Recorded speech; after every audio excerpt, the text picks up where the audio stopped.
Guy Pacho with the Weekly Paleo Report, and I am on the island of Delos. I was on the island of Delos, but now I'm narrating from back at my room here because it was too windy out there, so I'm trying something new. It's a real pain in the butt. Anyway, the island of Delos, and the ruins are amazing out there. It is the birthplace of Apollo and Artemis, twins that were born of Zeus and Leta. So, very powerful energy. I got a little spaced out, I must say. I think that this report is a little spacey, but it was totally fitting to be there with the moon in Leo, okay, and, you know, where the god of the sun was born. Hello. Doesn't get any better than that. The moon goes into Virgo tomorrow on Thursday and moves into Libra on Sunday, back into Scorpio on Tuesday. Right now we've got a beautiful grand trine of Venus, trine Mars, trine Chiron, Cancer, Scorpio, Pisces. This is about beautiful, wonderful, loving energy. And after the Sun-Mercury opposite Pluto tomorrow, things should really be ironing out. Mars is direct. Things are going to be getting so much better. Venus rises next week, later on. So she's coming up from the outer, from the underworld. Mars is coming along. I'm looking at life getting better all the time around here. It's awesome. On Sunday, Mercury trines Mars, and now I'm going to try to switch back to where I was. Grand trine, Venus, trine Mars, trine Chiron, Pisces, Cancer, Scorpio, water, water, water. Now these grand trines are something else, because if you really think about the midpoints of a grand trine, we can say that this Venus-Mars is trine, and the midpoint of Venus and Mars is Chiron, the polarity of Chiron in Virgo, which is actually the north node in Jupiter. It's a little off. If we take the midpoint between Mars and Chiron up here, it's opposite Venus. So Venus equals Chiron Mars. Chiron equals Venus Mars. And Mars equals Venus Chiron. If you consider these midpoints, a trine is an easy, smooth, flowing exchange of energy, but when you come to a grand trine, these polarity points and midpoints of these planets, they create this oppositional character that is really, they're far more transformative. Yes, when you put that third point in there, the Trinity, the law of three comes into play. And, just looking at this and with what's going on these days, I could say that in general, humanity and planet Earth is in a relationship crisis.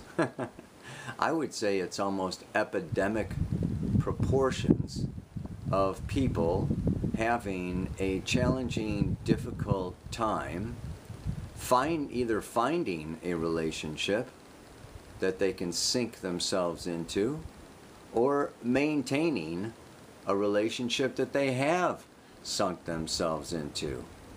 We have this evolution of this age of Aquarius, Uranus moving through the sign of Aries, which is the sign of independence, narcissistic self-orientation.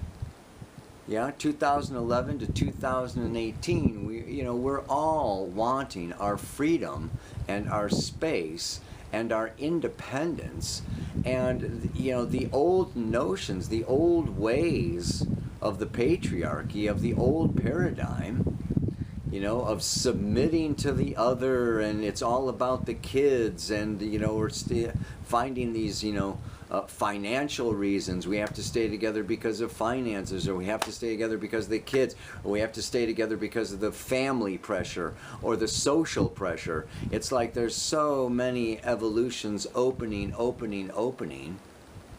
for each one of us to come more and more into our unique self-expression, which is so perfect, powerful for being here on, you know, on Delos, the, you know, where Apollo was born. The sun is the ruler of Leo, yes, and the moon is moving through Leo now, and this Leo is, you know, self-expression and my creativity.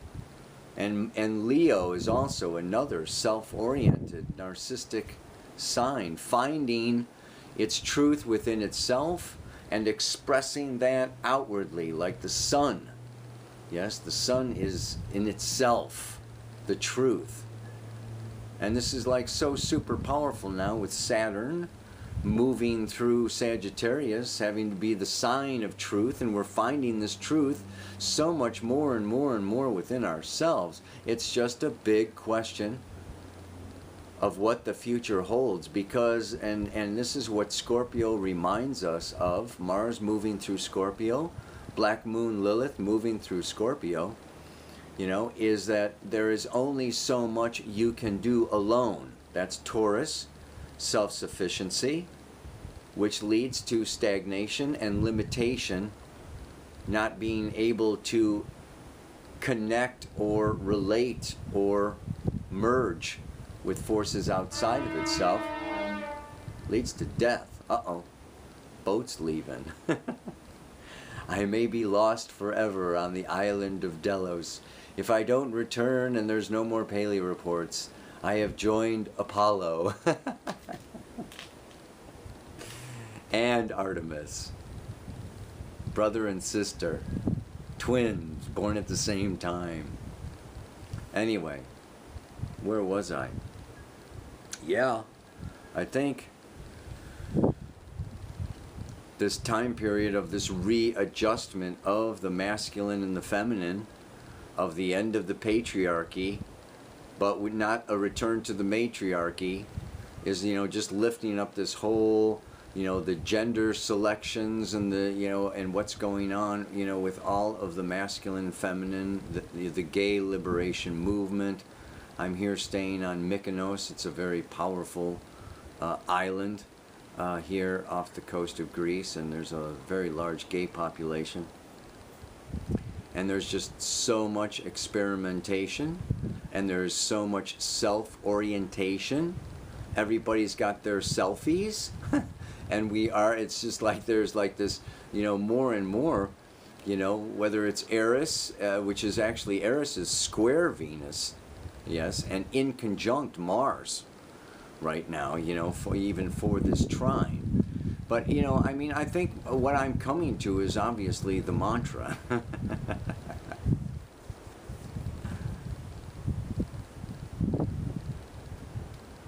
Love truly is the answer.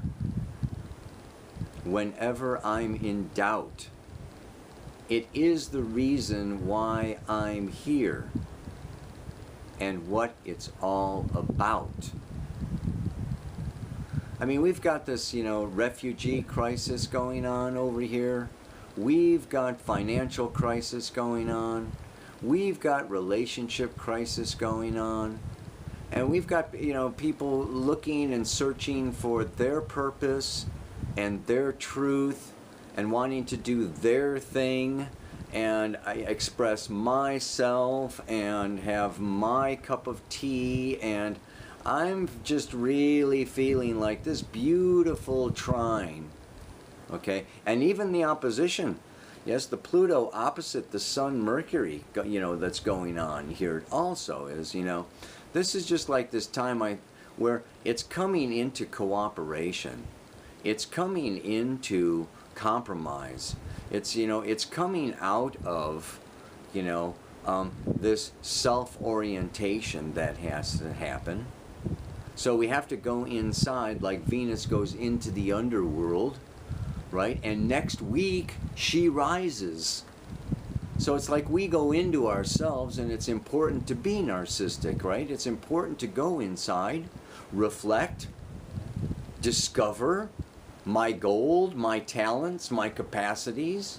And now, after this new moon, right, this moon is in Leo now, right? And then the moon moves into Virgo and Libra, and we have our, our first quarter square moon coming up. And it's like, take what you've found, take what you've discovered, okay, and bring it out through Leo and express it, shine, play, have fun. And then in Virgo, take it a step farther, and heal and give and serve, and then go into Libra and take it a step farther into partnership and relationship, and then come into that trine, Venus trine Mars, Scorpio.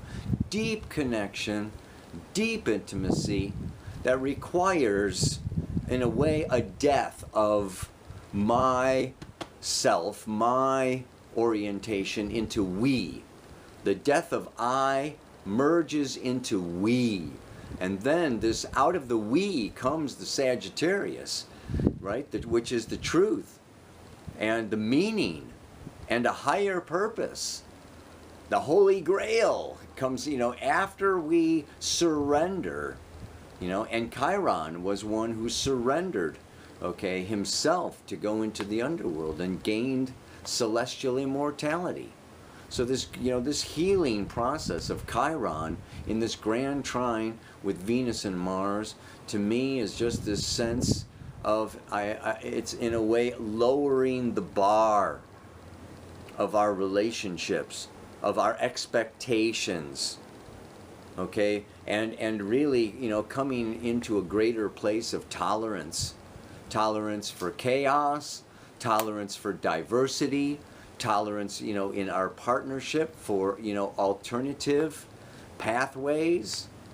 And I really do feel that the future depends on it. I mean, the amazing thing, biologically, physiologically, we are designed to need each other. I mean, it's a setup. Men need women, women need men, or there are no children. Yeah. And it's really, if we look at this, it's important, yeah, for, this future generations, future of our planet, and the pathway that astrology gives us, at this time, is these evolutionary stages, move and move and move and move. And it's basically that the masculine, Mars, needs to soften, get in touch with its emotions, its feelings, its inner place, and its, its feminine nature, and then return back into that phallus, strength, pillar, that witness, that support that's like the columns for the temple that holds space for the feminine, whether it's the Medusa or the snake energy or the scorpion energy. It's just like there, solid, committed, dependable.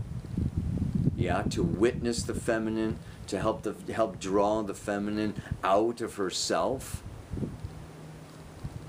And for the feminine, it's to discover that power, that masculine, yes, that drive, that passion, that ability to assert and stand strong and for itself and not be suppressed or stepped on or not paid as much or not recognized or treated with dignity.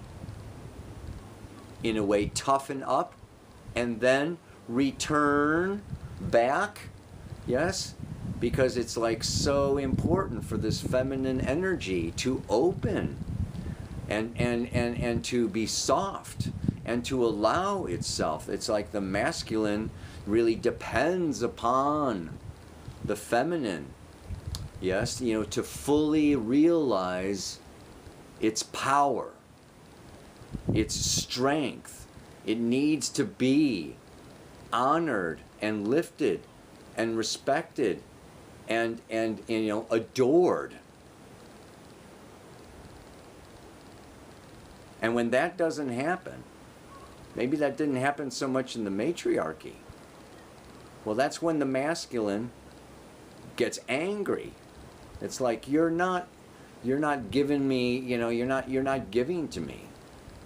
And we can come up with all kinds of reasons why. Because if the masculine has been too softened, it's unreliable and not dependable and untrustworthy, so the feminine's not going to, you know, really respect it, adore it, look up to it.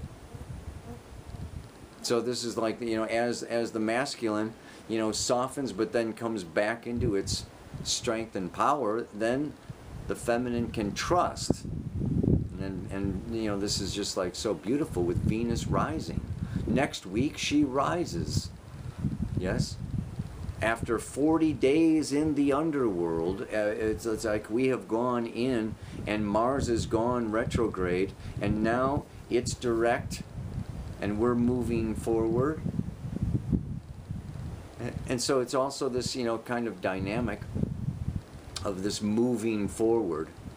It's just also then Mars energy is the masculine that also is, yes, not narcissistic or so much about itself, but about, yes, hearing the feminine, listening to the feeling, the changeable emotions, the feeling, the water, the snake energy that is really so much in the moment and in the now. And the feminine naturally checks the masculine. Are you on track? Are you in your integrity? Are you in your truth? Can I continue to trust you? Can I continue to soften, open, accept, allow, relax, you know, so that, you know, this alchemy can happen between us? Or are you going to go flaky, or are you going to go wishy-washy, or are you going to back off, or whatever? So the feminine is naturally checking, and the masculine needs to, like, not be threatened or scared or shut down or, you know, angry at that natural instinctive questioning, and come and move towards and witness and stand there in that strength. Answer the questions. Stick around. Stick around. A big thing is just sticking around. Scorpio is a fixed sign, and this Mars is really sticking around in Scorpio. So we've been through this kind of year of purification. You know, like I say, this is January. You know, is when Mars came forward, you know, into Scorpio, and we've, you know, had all kinds of shifts and changes. It went retrograde later on in the year. Saturn came forward and went retrograde, and we've had this kind of like setting out, new vision, new start, and then setbacks, challenges, questions, doubts, and now Mars is moving forward, and it's like we've come around the corner, we've come around the bend. I don't know if I did it last year, but I mean, last week I talked about, you know, the car going on a trip. We set off on that trip in January, you know, and it was around April, or, you know, March, April, you know, that we ran out of gas in the middle of the desert. And now we go back, Mars goes back to the gas station. It's been hanging around the gas station, filling up. Now we're on our way back to that car. We're on our way back to where we were, except we're walking. And it's going to just be getting better and better and better all the time. There's going, you know, a lot of these challenges after this week, really, Wednesday, Thursday, Friday, okay, the Sun, Mercury opposite Pluto is still this kind of a, you know, of a dynamic, you know, where we're being tested and we're being checked. What are you in this for? Are you in this for love, or are you in this for security? Are you in this for money? You know, are you in this for fame and fortune? It's just like, who are you? What are you about? And life is like just challenging us with all kinds of adversity, so that we can really get down to the real bottom of what is motivating us. Scorpio is about what is motivating me. to be in this relationship, to be in this job, to keep doing this, that I have been doing, or to set off in a new direction? Why would I quit, or why would I leave, or why am I? And all I'm saying is it's, just love. What would love do? What is love asking? What does love want? It's about love. What would, how would love answer? What is love seeking? And if my actions, are for love and to expand love, to open love, to understand, okay, all of the intricacies of love. I mean, love is like freaking infinite. So as we move forward, it's really all about love. And this trine is a beautiful time to make love and to feel love and to see love and to create love and let go of things that are blocking love and inhibiting love. And, it's like healing those wounds around love and loving again, okay, after it hurt us before, after, it left, I mean, I've always kind of said love has a mind of its own. It comes and it goes. It's, it's not reasonable. So sometimes doing the reasonable is not acting, in the place of love.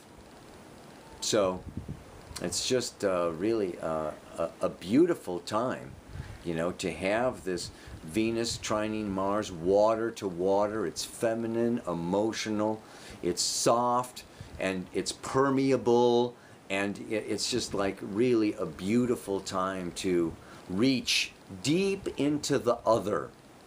Deep into the other for deep understanding, for deep union, and deepen our commitments, which will result in greater returns. So, love truly is the answer whenever I'm in doubt. It is the reason why I'm here and what life's all about. Namaste. Aloha. So much love.